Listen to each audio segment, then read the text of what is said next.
શ્રીરામ, મારું નામ વિપુલ આહિર, બજરંગ દળ સંયોજક, જુનાગઢ મહાનગર.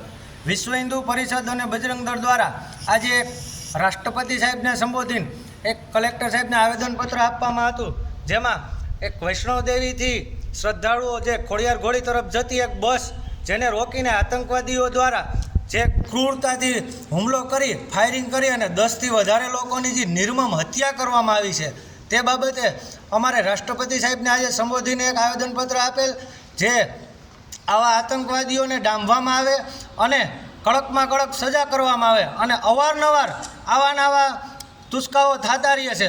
તો આજથી કરી અને હવે પછી ક્યારેય પણ આવા જે આતંકવાદીઓ દ્વારા જે પ્રહારો થાય છે એ ન થાય, તે બદલ અમે આજે રાષ્ટ્રપતિ સાહેબને સંબોધી અને આવેદનપત્ર આપીએ છીએ.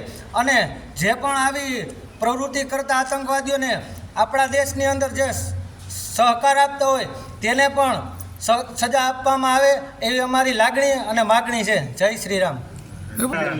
આવનારા દિવસોમાં જો અવાનવા હુમલાઓ થતા રહેશે તો ઉગ્રથી ઉગ્ર કાર્યક્રમો આપવા માટે અમે તૈયાર છીએ.